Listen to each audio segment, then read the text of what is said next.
This is Byron Lazine and Nicole White, and you are tuned into episode 254 of The Real Word. Word is up. 254, number one Happy of New Year. 2023. Hope Woo. everybody wrapped up 22 and is excited to lock in, Nicole. Yeah. Excited to lock in. I'm sure they did wrap it up. I mean, whether they wanted to or not, it's over. Wrap it up in a big way. It's done. Well, the first week of the year, and this is how I started my business. Okay. I would do this just on repeat, but this first week of the year Mm-hmm. provides an enormous, I don't want to say it's the biggest opportunity because every week in real estate, it's a big opportunity to course. create the relationships and have the conversations that you need for your business. But it's low hanging fruit week 1 in January, all month. I mean, this can linger because people are going to be thinking about it into week 2 and week 3. But I don't care what MLS you're in. There are still a couple fragmented tiny MLSs. So if you're a member of one of those, drop me a comment. I know there's a few out there, but the majority of MLSs across the country are going to have thousands of these available to you this week. All right. So let's go to the BAM article. Expired listings are a gold mine. This is off of a Lisa Chinati 5 a.m. call where she recently called this gold mine opportunity for agents. Time to take advantage of it as we head into 2023. It's the expired listings.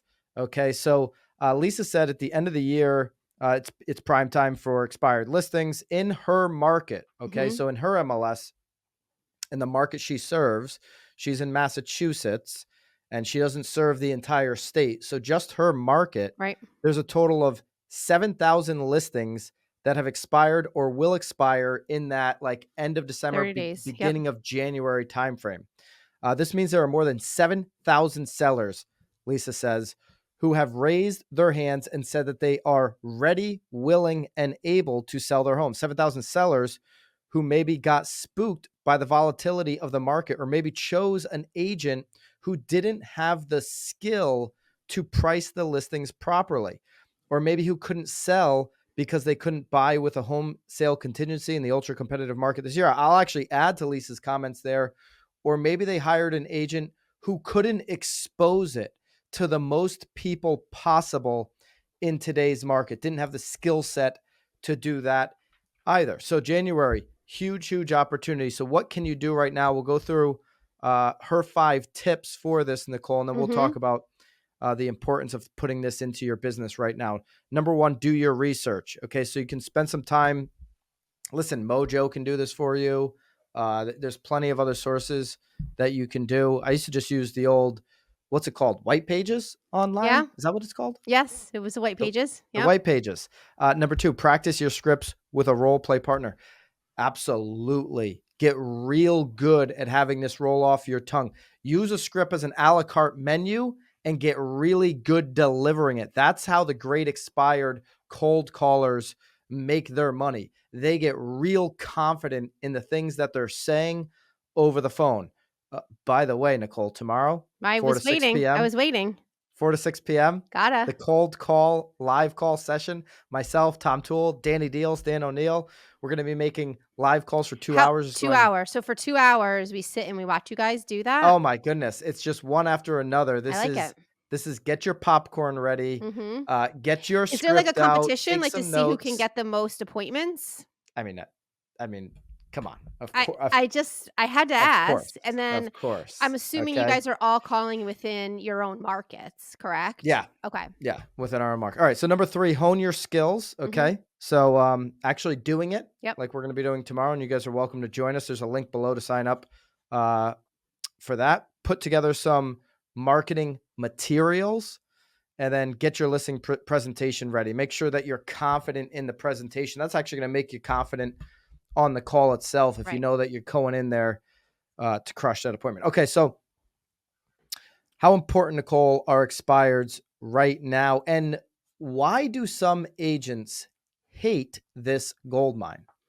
Well, I think our biggest problem that we're up against at this point right now is there's a majority of agents that have never dealt with an expired listing, right? I mean, how many homes have actually expired probably within the last What? Why are you raising your hand? That brings opportunity, but go Well, ahead. no, for sure, but I'm just saying, I think a lot of people maybe haven't been practicing this skill set. They haven't, You're gone right. back to again, I mean, we always talk about Lee on our team who loves expireds, and I think he's been waiting for this week probably the last 2 years because he knows his expired call. He knows his script, and he'll certainly rise to the occasion over the agents that have just been sort of sitting there, running their Zillow script the last 2 years. Well, I have a story about Lee. You want me to Yeah. share it now? The one that we already know? Yeah, Yeah, go our for it. Lee. Yeah. All right, so here's an agent. Here's a story about an agent who, like Nicole said, this agent was brought up in real estate on Yep. expired listings. Loves going after listings. Doesn't really love the buy side of the business. So is in love with listings, Mhm. knows how to generate them, and was brought up in the business on expireds. Yep. Was talking to this agent the other day. Okay, so Lee says to me, yeah, I said, hey, there's over 1,000 expired listings in the MLS right now. You got your pencil sharpened? Is your game tight? Are you locked in? Are you going for it? He's like, yeah, well, yeah, well, my last two listings, these are beauty listings, really hard situations, hard. So getting I'm like, that means you're closer to a good one. Right. Lee, like, remember, there's gold in these listings. One of the best listings that I ever signed in my life. I've still to this day, Nicole, never Yeah. met the seller. It was 2 phone calls before I got the listing, the initial call and a follow-up call. This was a $2.5 million listing. We ended up working the price and closing it at about the 2 million mark. Never met the seller, never had to go into the living room and do a listing pitch, was Right. out of the area, did everything on that second phone call. And so there's gold coming when you continue to make calls. Right. You can't, this is where agents make the biggest mistake when it comes to cold calls and expired listings. They think their last call is going to be the next call. Right. The next call's a new, fresh opportunity. You've got to keep digging through to find the gold. And by the way, finding the gold doesn't cost you 35%. It Right. doesn't cost you 25%. There's not a big referral fee attached to it. It's your work, it's your effort, it's moving forward and making enough conversations, creating the relationships in your community where people have, like Lisa said, raised their hand, want to sell, and had a bad experience. This is the biggest opportunity in the market in January, and it doesn't last to this scale throughout the year. Are there expireds all year long? Of Yes, course. but not to this scale. So did he make his calls and get an easy one? I sure hope so. I Oh mean, boy, that I was it. sure It was hope so so. anticlimactic that I thought it was gonna be, Well, and then I just had to remind him yeah. that Well, and there he's our new number 1 expired opportunities. lover too, so it's actually interesting to hear him Well, we're deciding to gonna drag his feet a little bit there. in racket number 2, we're gonna talk about the part-time, full-time agent. There's an Yeah. article that we're gonna be talking about, and this is a hard business, Nicole. I'm Oh, gonna talk about it more in the next topic, for sure. but you can get, especially December of 22, that was a hard month on a lot of agents. So you can get down on yourself pretty quick, but you've got to remember that the next opportunity, the next person I can help, the next conversation I can help somebody else. It can help me long into the future where I can't see. I've got to keep moving. I got to have this mindset. That's a professional salesperson mindset is continuing to go brick by brick, one foot in front of the other, getting better every single day. All that kind of stuff really matters in sales when you care about your community, when you care about your business. So, I think agents tend to not like expireds when they focus on one bad experience. What else? What other reasons, Nicole, do agents? You mentioned lack of experience, so they may shy away from the phones just based For off of not sure. practicing, Yeah, not knowing what to say, 100%. not being confident in it. Why else are agents shying away from expireds? Again, I feel like I think that's the main reason that they are. I think that it is boiling down to experience, confidence, and feeling as though they could actually add value. I mean, again, I think where maybe they're nervous the most too is that these sellers are now experienced too. So they're probably and hopefully going to be asking a few harder questions. They're going to be a little bit, harder of a nut to crack. But again, I remember, man, I mean, so much of my career, it was always like, you want to be the third agent. You want to be the third agent. Like, you want to be the third agent on the deal. And even this, You're saying you wanna be and because Nicole, let's just back up here. yeah, Nicole started in 2009, 2010 yeah, timeframe. I started in 2012, both started in Connecticut, and there was this saying, and it was often true because there was so much inventory. yeah. There was so much time on market. Homes were sitting on the market forever. You wanted to be not the third agent into Not a the listing appointment. appointment, but the third Third, agent to listing the list property. the home. Yes, you want to be the third agent. Yeah. And so Um, expires, you're automatically at least number 2. Yeah. So I feel like you're in a much better spot here. And again, and like Lisa's saying, they're literally raising their hand, telling you that they are ready and willing and able to buy and sell. So, um, again, I think that people need to really be a little bit more. What's that saying? Being comfortable with being uncomfortable. Because again, I think again the last few years have been a little cushy for some people, so they haven't had to really put in the work. So I think it really just comes down to confidence and just doing it. Yeah. Yeah, The beautiful thing about working expired listings is the seller, the homeowner, has a measuring stick. for sure. So if you're good, if you've got swag, if you're confident in your game of being able to bring value working for that seller, then you're going to be able to show them how much value you have. You have an experience that didn't go so well. I can take you from here, what you were dealing with the last 3, 6, or 12 months, and bring you to here. I can get the job done for you. Here's how I'm going to do it. Right. And I love having a measuring stick. I enjoy that more than the seller knowing nothing and, Nothing. and just expecting that everybody's the same. Right. And again, I think it boils down to questions too, like start asking them what they didn't like about the last agent or what they want more of. And then it makes your shtick even easier to then at least provide them what it is that they were lacking the first time around.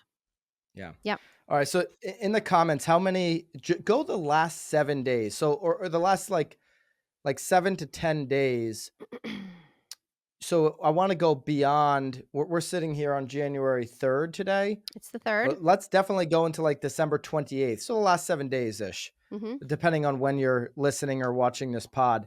And in the comments on YouTube, how many expired listings are in your MLS? I'd love to know how many expired opportunities. These are opportunities. Again, you don't have to pay 35, 25% for. How many of them are in your MLS? And then hit the thumbs up button if you're going to be joining myself, Tom Toole, and Danny Deals tomorrow, 4 to 6 live. Subscribe to this channel so you get the notification, or just go on the BAM YouTube and search under the live tab. You'll see Yeah. the video there for the live expireds call that myself, Tom Toole, and Dan are going to be making just one after another. We'll see how many we can get in 2 hours. See who I just who looked can at my set the hot most sheet and appointments. I definitely have more expireds than I do new listings. Oh yeah. For sure. Oh yeah. Yep.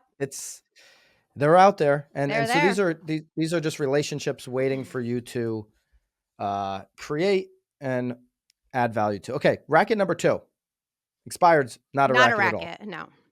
Racket number 2, Nicole. Yeah. Anyone that has followed me or this show knows that I like the part-time agent topic.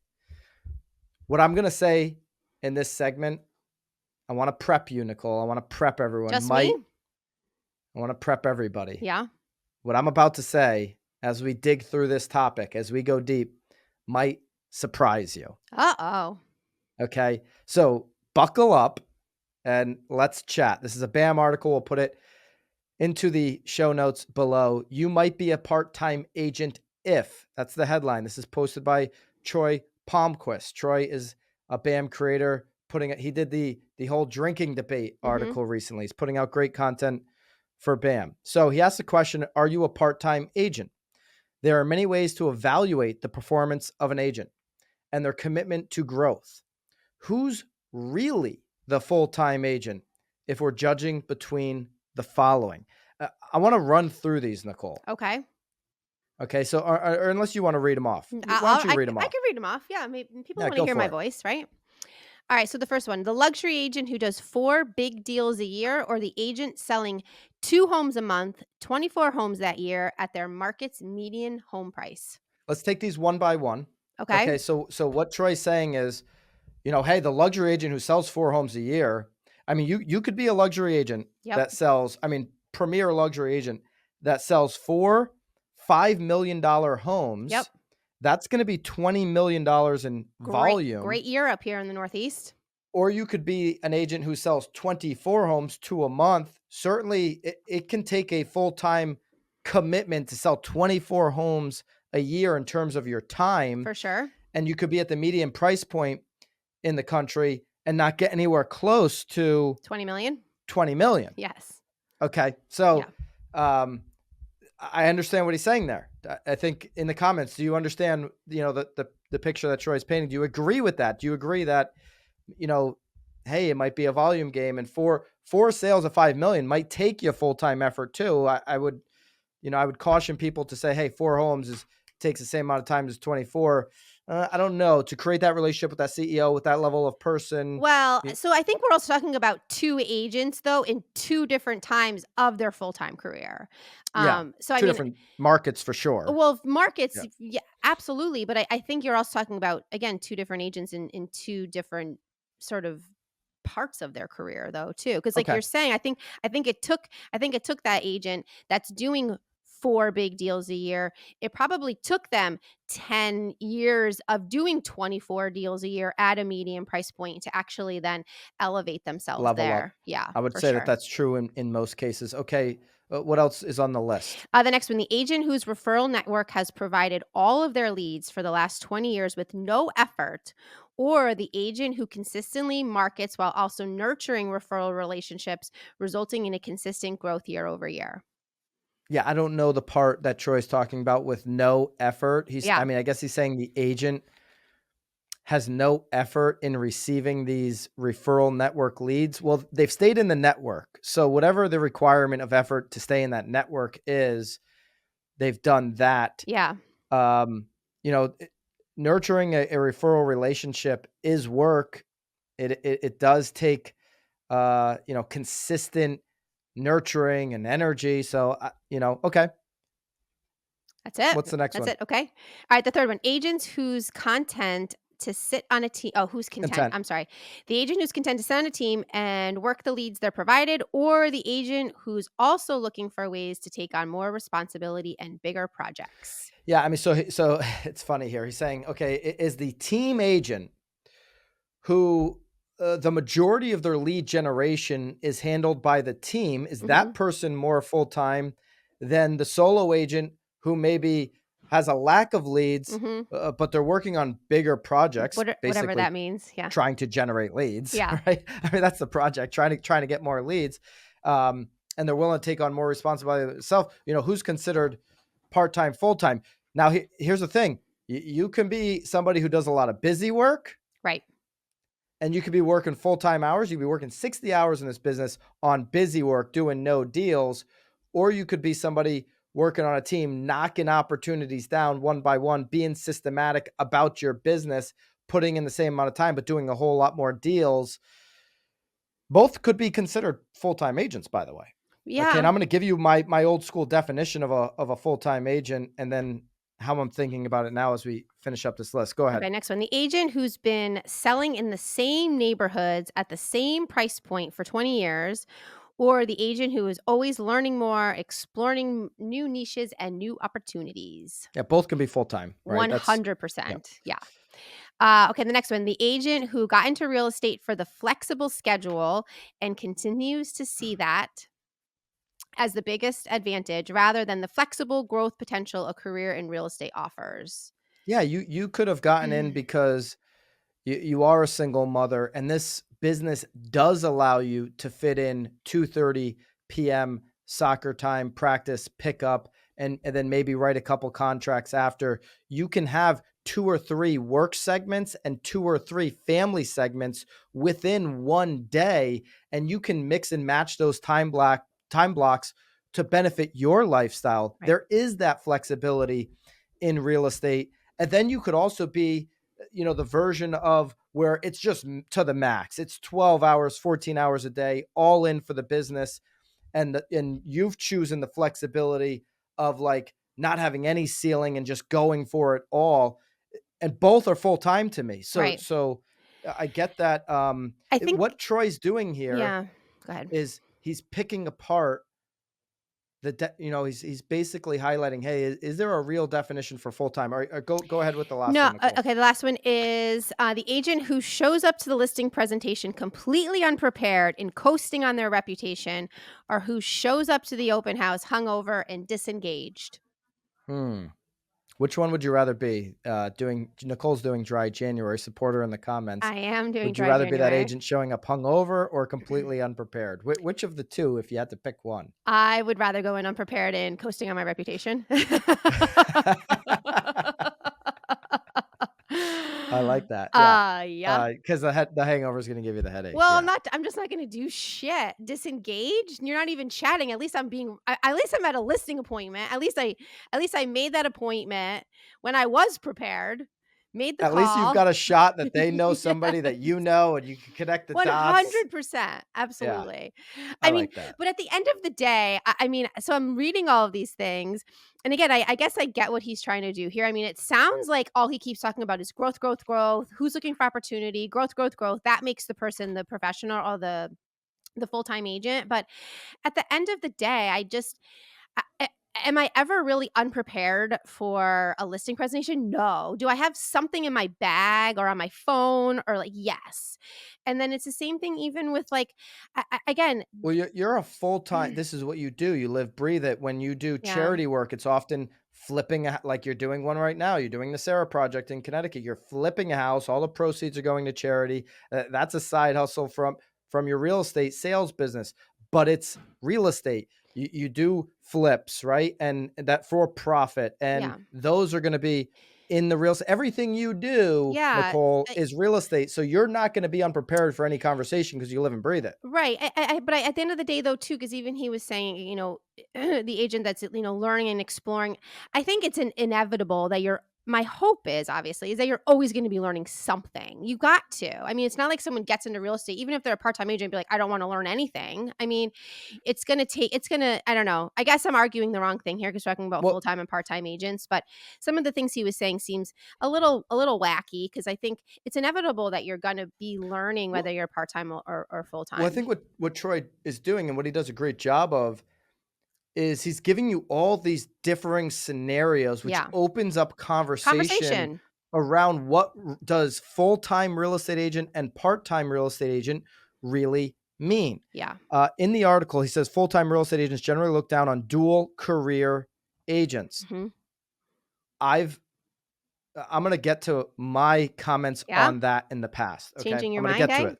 So stay with me. Yep. They seem as less serious and less committed, taking commissions out of the pocketbook of more serious, better qualified, more professional full-time agents. We're not really supposed to acknowledge this, but the divide is there.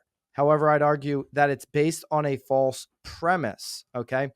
That's because I've known full-time agents who are less professional and less committed than some part-timers who often have to be highly organized and highly motivated in order to juggle all of the responsibilities. That's always the best argument for dual career part-time agents is agents that have said, hey, I just worked with this dual career part-time agent. They were on the ball. They were completely responsive. They did a great job. And in fact, they did a better job than the majority of the full-time agents in the community in which I serve. I'd love to do another deal with them. They were highly professional. They were ethical. That's the argument supporting part-time agents. My definition, Nicole, and, Yep. and I'm going to get into here because I know people in the comments are going to say, hey, Byron doesn't like part-time agents. Yeah. He's never liked part-time agents. Never. Well, you Nicole, did a whole video on that you were trying to make go viral, and I mean, it probably did, by the you way. enjoyed that day. I think I you did have enjoyed the that most day. viral video of real Yeah. estate last year. So, I mean, Mhm. if we're counting views. Yeah. Anyways, Mhm. um, I don't think we are. Were we counting views? I don't we weren't counting anything. We were talking about your Okay. definition of part-time and full-time agents. Yeah. My definition Yeah. historically of part-time or full-time agent, okay, Mhm.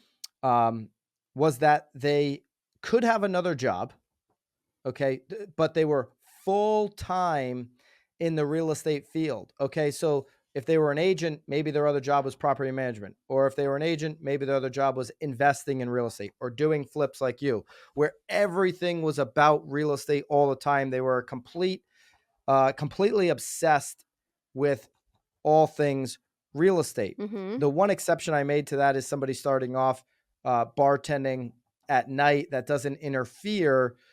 Because when I think dual career agent, and in the past, this is the mistake that I've made. I've thought too often in a box where I think about the dual career person who is a teacher or who is a correctional officer. The public schools, the Right. jails, they're very similar. Not a lot of windows, Yeah. brick walls. And so, when you think about the people that are protecting our prisons and working that difficult job, or the people that are educating our children, neither of which, or a nurse in a hospital, none of these positions would you say, yeah, I want them checking their phone all day. Do you want the teacher of your children, Nicole, checking their phone every day, all No. day? No.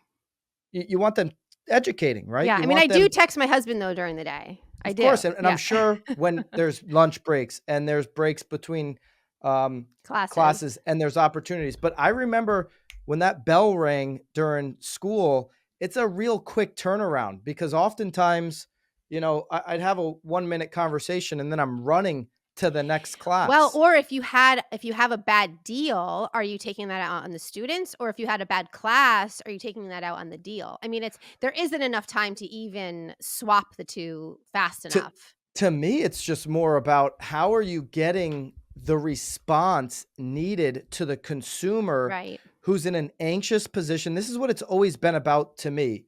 But I've thought about this more, Okay.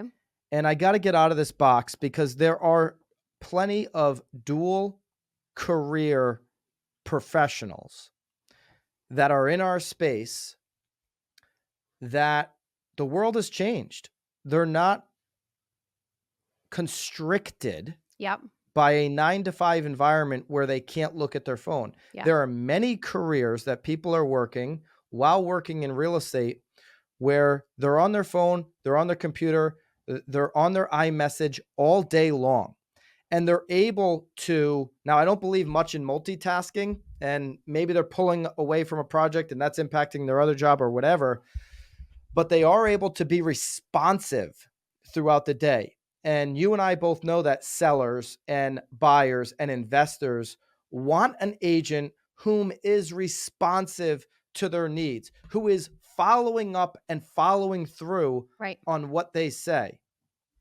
And so I'm broadening my definition Mhm. of you can work any job, any industry, and be a great quote unquote part-time agent in real estate as long as you're able to follow up and follow through in a more than reasonable amount of time where you're not leaving consumers holding the bag, where the consumer doesn't feel like they're doing the transaction on their own. And I appreciate the industry for helping me see this a little bit more, Mhm. for helping me um, look at some of these part-time professionals who are better than the majority of full-time professionals in their market. There are some of those out there because listen, Nicole, just because you're full-time, meaning it's the only job you have. But what if you're the agent that goes into the office and you go into your brokerage office and you don't even know your password to get into the computer. Now you're Right. blowing up other agents Right. working in there. Yeah. Hey, can you Yeah. I don't know how to use the computer, Yeah. right? And do we have some of those in the industry? For sure. I think just as important as you're saying that about your definition of, of a full-time and a part-time agent, I think it's important for agents to sort of maybe break that box down too. Um, and I only say that because I had a one-on-one with an agent on our team recently, and she does makeup for weddings, like brides. She does bride makeup and all the all the who are the ladies, the ones that stand with her Oh, there? the best The ladies, best ladies, yeah, the whatever they are. bridesmaids, Thank Nicole. you, the bridesmaids. Wow, it's been So, a long time it since has Nicole's it gone to a has wedding. been a long time, thank God. But anyway, so she's doing makeup for these brides and these bridesmaids, and she was complaining about the fact that she was having a really hard time sort of shutting that off and then turning on the real estate side. And I said, "Listen, this is just you, like, I'll just say her name is Sue. Sue, like, you doing Her the name's not Sue because I know who you're talking I about. know it's not Sue. I'm just saving her because she didn't authorize me to use her name. But so, like, hey, Sue, like, you doing this, and like, this is just a continuation of who you are. This is who you are. Like, you 100% should be talking about real estate while you're doing makeup, and you should 100% be talking about makeup while you're like vice versa. Like, this is just a continuation of who you are. It's not a box of you doing this job and then you doing this job. They're 100% part of the threading of who you are. And then Yeah. I said to her too, I was like, how many of those brides know that you do, I'm sorry, how many weddings did you do last year? She said 35. I said, Mm, and of those weddings, how many people were within that wedding party? She said probably 8. I'm like, do any of jeez. those people know that you do real estate? Jeez. And she said no. Oddly, Lee happened to be sitting right next to me, and I'm like, "Hey, Lee, you want 75 people that just got married this past Yeah. year?" And he's like, "Yup." Like, so again, And like, even and though it's not Nicole, the same in what? is that not the perfect farm? 100%. So that's what I'm saying. Like, stop thinking about it as your like, because you're thinking about it as a box. She was thinking about it as boxes too. Like, Opposite boxes, and she's so I'm thinking about it as a box is, hey, if you can't respond at a reasonable time, well, but she was thinking then the same thing though too. no, no, Like, no. She's thinking about it as in, yeah, I true. don't want to tell people I'm going Yeah, to have 2 Instagram pages. I don't want to tell yeah, people I do this because they may not hire me for that. And listen, I've made the mistake, yeah. and I'm owning up to some mistakes here as we are on the first show of 2023. I've made the mistake of saying, you know what?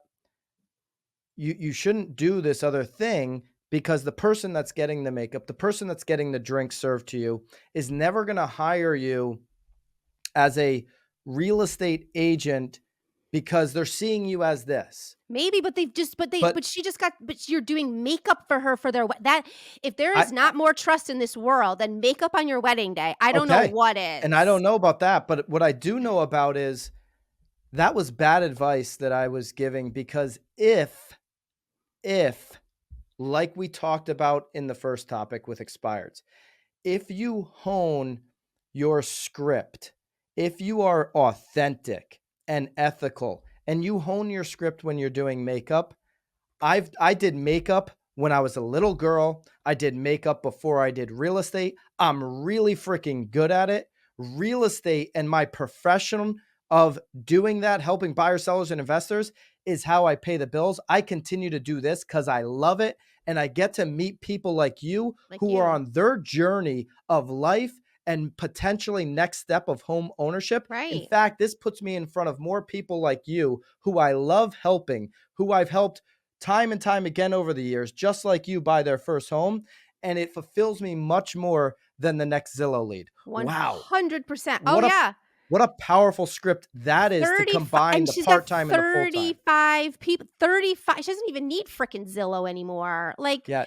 as When soon as you when get married, what do? You buy a house or you get knocked up. But you buy well, but when you get knocked up, you buy a house. Like, you're buying a house or when renting a you house. change the scripting around the part-time gig as it being a means to help you fulfill people's dreams in Yeah. real estate Yep. and you just be authentic about it and you build a freaking plan around it, Right.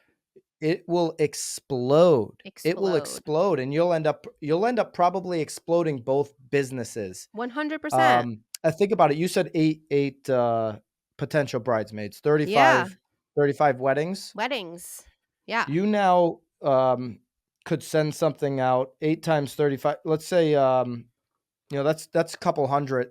That's a couple hundred, emails you could potentially have. Hey, I need everybody's email. Around a Right. wedding time, Yeah. somebody says I need everybody's whatever, you're getting it. Right. You're And getting again, everything. if you love your makeup and you're sitting there in front of her and you immediately like, "Oh, look, my makeup lady is emailing me. I'm going to respond to her." Like Yeah. Yeah. I'm responding to her before the drunk person that I met at the open house. So I think Troy did a great job o Conversation. of opening the conversation. Yeah. I'm open to changing my thoughts. I have changed my thoughts on this topic. I'm gonna put out hold me to this, Nicole. I'm gonna put out content in 23 that helps the part-time agent compete with the full-time agent. So full-time agents, you're just gonna have to keep getting better every single Getting day better. because I'm gonna put out some stuff that'll help the part-time agent. I'm curious in the comments, do you consider yourself full-time? Do you consider yourself part-time? Were you once part-time? Let us know below in the comments. So for the first time, Nicole, Yeah. for the first time ever, as I get a little more experience here in 2023, I'm going to say part-time agents are not a racket. There you look at you. Wow. How do you feel? Feel You feel good. lighter? You must feel lighter. I Like you feel, because I feel I like do feel lighter. I feel like for so long you had to stick to that. Well, I mean, no, I because don't feel even lighter because of that. I feel lighter because I am lighter. I am more fit than I was to start 22. And so I just us do. sitting here for the last 20 minutes, you've lost weight. I love it. Yeah. All right. What do we got? Left, middle, right. Oh, sugar plum. All right, I'm ready. Sorry. We were so big into that. All right. So this is CNBC. The boldest Bitcoin calls for 2023 are out and a 1400% rally. Wait, am I reading this right? The boldest Yeah. Bitcoin calls for 2023 Yeah. are out. The boldest Bitcoin calls. Yeah. And a They're making 14 yeah, calls. they're These people making are calls. making I'm calls hearing where I it. think it's going to go, There's and so they're many out. sayings in here I'm really not following. But anyway, a 1400% rally or a 70% plunge may be on the cards. And this is from CNBC. And so, Yep. Nicole, before the show, you said a 1400% rally or a Or a 70% 70% plunge may plunge. be on the cards. You think it Yes. should be in the cards. Maybe in the But cards. this is CNBC's headline. Right. Or maybe because it says or maybe on the cards. We're going with it. Go with it. So your thoughts in the comments, should it be on the cards or in the cards on the CNBC headline? All right, I'm gonna get to how this ties in here Yeah, real please. quick, and we're gonna wrap this one up. Bitcoin fell over 60% in 22, and there's a guy in here, Tim Draper. I don't know him. You know this guy, Tim Draper? He's a big Bitcoin guy, Bitcoin bull. Tim Draper had one of the most optimistic calls on Bitcoin for 2022. He predicted that the token would be worth $250,000 by the end of the year. He's a billionaire venture capitalist. And so this was in November. He said, you know what? I'm not going back on my prediction. He said he's just extending it until mid 2023. You can get Bitcoin right now for like 15, 16, 17,000 a coin, something like that. I haven't looked it up. I'll look it up right now. You can get BTC for $16,653.80 at time of this recording. He's saying that by mid 2023, it's going to be worth $250,000 a coin. That's a pretty good, who would you want to buy a trailer right now, Nicole? Could you even buy a trailer for 16,000 and then go sell it in 6 months, flip it for 250? Could you make No, that profit on a you flip? cannot. No. No, you can't make On a that profit on a trailer. flip. We're not talking about a flip. We're talking about a trailer. Talk about anything. Could you flip a trailer? Flipping trailers with Nicole White coming soon. All right, coming to a park near you. A park But near you. I would say that is an extreme prediction. I don't know. Maybe it works out. Here's my point about this. I am so glad. I am so thankful that the contagion of 2021, 2022 is finally over, where everybody's trying to open up a Robinhood account, where everybody's trying to, see what they can do on Bitcoin and ETH and saying, hey, real estate contracts, they're all going to be NFTs. This is going to happen in the next 6 months. And while I do think that maybe that smart contracts is maybe the thing that could happen, this whole contagion around buying up coins in the real estate community has subsided. You hear, as we sit here in January of 2023, a lot less people talking about this. And you see it with, okay, a 1,400% increase or a 70% plunge. Nobody knows what's going to happen. So if I'm a real estate professional right now, I'm focusing. I'm narrowly focusing on the things I want to accomplish in the next 90 days. I'm going to know my space. I'm not Tim Draper, who's, I guess, a Bitcoin bull or a Bitcoin enthusiast. I'm Byron Lazine, a real estate professional. This is my game. This is my space. I'm going to know it inside and out. And if you're listening and you're in that mindset of, I'm going to grow my real estate business, then let your investments in 2023 back up those words. Don't say, I know everything about real estate, and then spend your time buying Bitcoin and in the Discord chat rooms talking about avatars. Go invest your money, put your money where your mouth is in your community. And just like we gave the makeup example, I guarantee by doing that, you're going to have more people seeking out your knowledge because you're doing it yourself. And that's how we'll wrap up the show, Nicole, unless you have any thoughts. No. Unless you found during my little rant there, unless you found a trailer that we can flip. No, I haven't found a trailer we could flip, but I'm not taking it off the table. Would you be? Let's not take anything off the table in 23. Okay. Let's not take anything off the table. Not off the table. I appreciate you, Nicole, even though you never replied to my I just did. I gave you a little heart. I gave you a heart. Okay. I hearted it. Yeah. Yes. Happy New Year, All right. everybody. Absolutely. Love doing this. Looking forward to a whole nother great year with all of you. Don't forget, tomorrow, or if you're seeing this, depending on when you're seeing this, Wednesday, 4 to 6, live expired cold calls. There's an abundance of them. Myself, Tom Toole, Danny Deals. We're going to be making those calls. So you can just go, if you've missed this, you can go on to the BAM YouTube. You can search under the live tab, expired live calls. Don't miss this. Make sure you're subscribed up to the channel so that you see it first. Keep it real. We'll see you on The Real Word next week. See you guys.